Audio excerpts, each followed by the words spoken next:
Hey, wouldn't it be great to have AI automatically triage your failing automated tests with a push of a button? Well, there is. So we'll be talking all about today, so stay all the way to the end to find out how. So you finally have your automated test suite and it's running in your CI/CD systems. Awesome. But now what? Have you invested any time in your automation testing reporting? Automation testing by definition is supposed to make things easier and simplify things for you to help speed up repetitive, time-consuming manual processes. But if you're like most folks I know or speak to on my podcast, your team is probably struggling with keeping flaky tests from failing the build. And the problem is all the time you spend debugging flaky tests and wondering, is it really a flaky test? Is it a known issue? Is it a bug? And that's where intelligent automation testing reporting solutions can help improve your testing process. Now, I admit AI in automation really is a buzzword, but I really believe that there are tangible aspects of AI and machine learning that can help you as a test automation engineer to help you take care of issues with your automation. But remember, when you have a large test suite that runs even a low fail rate, like 3%, that's a lot of tests you have to debug and maintain. You often have to process too much information, way more than you can keep in your head, and that's when machine learning can come in handy. You can delegate many aspects of the analysis to machine learning. And by training machine learning algorithms, you can train those networks. Eventually, you'll see the benefits of incorporating machine learning and helping with reporting, especially in test run results reviews. So let's take a look at Zebrunner, an automated testing reporting tool, to see how AI-based solutions can help with this issue. Zebrunner has a community edition of their test automation management tool for continuous testing and continuous deployment. It allows you to run various tests and gain successful levels of confidence in the code quality, but I didn't have the required infrastructure to self-host to test it. So I tried their free 30-day cloud offering option to see what it does. I'm using Java and Maven to get started with their trial. So all I had to do was create an account and add the info they gave me to an agent.properties file that I added to my project. And then I just added a few dependencies to my POM file and I was off and running. For detailed installation information, definitely check out the documentation to see how you can get started as well. And they support not only Java, but they also support JavaScript, Python, C#, and Ruby and PHP is on its way. So now that I have everything set up, let's take a quick look at some examples of some automated test reporting in action. Quickly find issues with your execution of your test failures. So the first area we want to look at is the test run area. As you can see, by looking at the results automatically, by looking at these visuals, you can get a high-level idea of what occurred during that particular test execution. So when it comes to automation testing, failure really is a very broad term. So you have to be very sure about what is causing this failure. And doing effective test triage, you have to have some classification done first. Without this classification, it's tough to really understand where you should spend your time.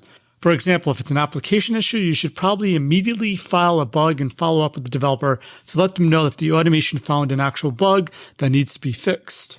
So in Zebrunner, if you found a failure, what you can do is just click on it and link it to an issue. And then you could add a brand new issue here within the run results directly. And obviously, if it's a script issue, you need to handle it differently. And if it's already a known issue, then what do you need to do? You don't need to do anything. That's the beauty of it. Sounds easy enough, but when I worked for a large enterprise and there was a bug introduced during a sprint and people knew about it, we still would run our tests after every check-in. And when reviewing the results, I always had to remember, oh, this test is failing, but this is actually not a real issue. This is due to the known issue, the known bug that they know about in the sprint, and they'll fix it later. But this became a problem also because after each major release, I had to meet with management and go over all the automation test run histories and explain why the failure rate may have been different from day to day. Based on, this is one example, and it was really hard to keep track. Well, on this day, it was failing because it was a known bug. They fixed it, and on the next, the 2 check-ins later, it was resolved after that. It was really hard to keep track of that. And having a tool like Zebrunner would have made keeping track of all this information so much easier. And so having a way to quickly classify failing tests can help prioritize where to focus your time in on first when you're looking at a large report of failing tests. And over time, using the AI, it automatically will start classifying all this for you, so you don't even have to do that piece. So really cool stuff. And so by eyeballing it at a high level, you can see how many tests failed, and of those failed tests, how many are known issues. So if you look here, you can see there were 40 pass tests. 8 of these failed. 1 out of the 8 is a known issue. So if you want to dive in a little bit more, you can actually drill down on the failed test. And you can see just by eyeballing it right now which one is already a known issue. So if you had a lot of known issues and a lot of failures, when you look at this view, you automatically can just say it's a known issue. I don't have to spend any time on it. Now, on my podcast, I spoke with Alan Page a long ways back, and he brought up this awesome metric he used to use called mean time to diagnosis. Mean time to diagnosis is key. When a test fails, you need to know why as quickly as possible. If you have a lot of tests that run every night in a continuous integration environment, and it takes you a day to find out why one or more of them failed, a developer has already pushed the new code. By then, they're already running a new build, and your tests are running again against that build. So you've already lost a day of effort. So if you're spending a lot of time actually debugging your test and having to step through it, you've already lost the battle. And using an automated tool for your reporting analysis, using AI, using a tool like Zebrunner actually helps you get the mean time to diagnosis down quicker than what you normally could do without an AI assistant tool. Also, another feature of Zebrunner is it collects the test logs, screenshots, all in one place and creates videos of the test run. So it's possible to actually reproduce all the steps that recreate the issue. So if you click on one of the failing tests, it'll bring you to the report where it shows the run history, which is cool. It shows the error. It has a recording. You could play the video of what happened, and it has a screenshot of the issue as well. You can also see at a high level what environment it ran against, what browser, who the owner is, when it started, how long it ran for, all in this one view. And what I really like about this view is what I'm calling, I don't know if that's what they call it, but I call it, it's a history, but I like to call it a flakiness over time tracker. So it's critical that your team has confidence in your test, obviously. So when it fails, it should be to an actual issue and not to a poorly written test. And fixing flaky tests is critical to making sure no one loses confidence in your test results. One way to do this is to track the run history of a test over time. This will actually help you weed out poorly written automated tests and get your teams to fix them as soon as possible. So if you see this right here, you could see, it's actually not the most stable test. 4 days ago, it failed. You can see where it failed. It ran fine for the next few days. 3 days ago, it failed. Same exact error message. Then it passed. Then it failed. So this test to me is obviously flaky. Gut instinct is this probably due to some poor test design in the code itself of the test, not actually a failure.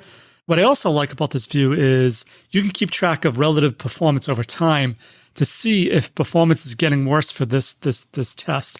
So a lot of issues I see as well with test suites is over time the tests take longer and longer to run. And it could be an indication of poor performance or poorly written tests once again with hard weights. And you could see if a test over time is getting worse with how long it takes to run as well, which I think is kind of cool in this view also. And you can also download these artifacts and you can share with the team. And you can also say, okay, this is an issue, and you can link to the issue here as well. You can also change the status if you had to. So I really like this view. I think it really helps you to triage tests really quickly, and it gives you a kind of high-level overview of the actual health of the test over time, which is really important to know as you're debugging a test. And here's really where the power lies in AI. You can start using AI to analyze your failures, and over time, as it learns it can start categorizing the failures for you based on either known issues or labels that you create yourself. Right now, there's not enough data here, but it sort of categorizes it as uncategorized. But over time, as it becomes smarter, it'll be able then to automatically almost triage the test for you. So when you go in, you already see then known issues, and it's already been triaged for a lot of the issues, rather than you having to actually drill down into those artifacts that we saw and try to figure out yourself. Also, besides helping you with time-intensive activities like troubleshooting failing tests, another benefit of a well-planned automation reporting tool is collaboration. This is actually another area where I see a lot of companies fail with automation because they have trouble getting all the developers, testers, business analysts, upper management all on the same page. So fixing this goes a long way to helping really toxic cultures that start ignoring failing tests. So this tool really is a portal for everyone on the health of all your automation. People can log in, they can look at the results, they could do troubleshooting themselves. You can send them reports, you can email them reports. And then the really cool piece is the live dashboarding that we're going to next. All right, so I'm just going to go to the dashboard area, and I'm going to create a new dashboard. Call it demo. So in Zebrunner, they have a concept of widgets. They have two different widgets. They have a widget template and existing widgets. So to add a new widget, all you need to do is click on the add widget. You see the templates here, existing widgets here. And what I really like about this reporting is these reports are highly customizable. As you can tell, there's all kinds of different widgets you can add to the dashboard and configure once you have them on the dashboard. Now to add a widget, it's as simple as just clicking on a widget, clicking next. It'll tell you what values you want to use. I'm going to do over the last month. You can group by different owners. And I'm going to call it Joe pass rates. Cool. And once you have it on your dashboard, you can see all the results. And here's a good one, pass rate calendar year. You can set the percentage. So our pass rate was always 95%. And just using this one widget, you can just eyeball and know what days you didn't meet your particular KPI. You won't believe how much time this saved me. I'm sure it's going to save you as well, because management didn't have any idea of what was going on with automation. Well, me doing a lot of different things to actually get the information together in a way that they can easily consume and keep it up to date. So using Zebrunner keeps things up to date, live in real time, so they can just go in and see for themselves. They can make these custom dashboards using the widgets they want to use for their views easily. So as you can see, there's a lot of different options here. I highly recommend you go in and check them out yourself to see what widgets would help you the most with your team and your automation efforts. And once you have your dashboard set up and the information you like to have, you can also email the results, and you can get the email directly to the people that may not have access to the system directly, or if it's just easier to send updates through email, that is an option in Zebrunner as well.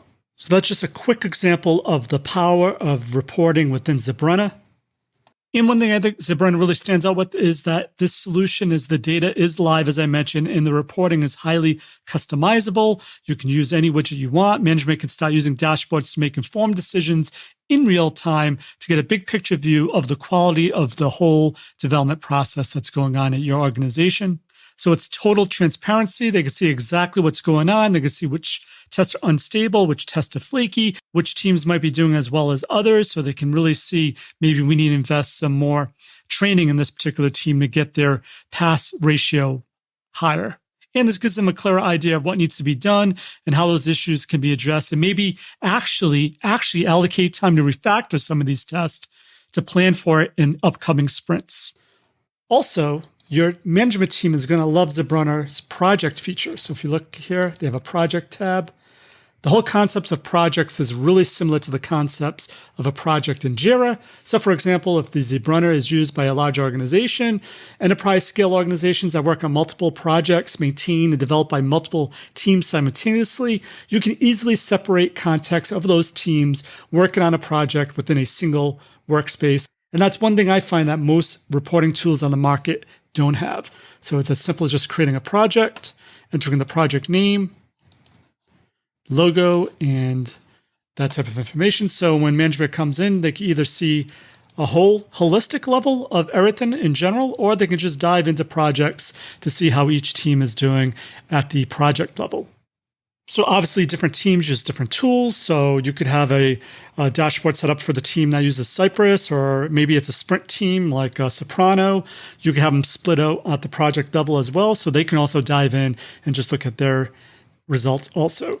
Also, one other thing I want to show really quick is integrations. Another stumbling block I've seen with reporting automation tools is the system storing the test results or the run history isn't easily accessible in other systems. So having a solution that has a lot of built-in integrations is a big help. And Zebrunner has created a bunch of integrations with standard project management tools, test case management tools, meeting and notification, and others. And also, if you don't have an integration available, they also provided an API guide that allows you to create your own integration. So hopefully you've seen in this video how AI-based reporting can take your automation testing efforts to the next level. And as you can see, using a tool like Zebrunner can satisfy both engineers and manager needs. But don't take my word for it. Give it a try yourself. Check out Zebrunner's 30-day free trial and give it a go. Let me know how it works for you. Hope it helps. As always, test everything and keep the good. Cheers.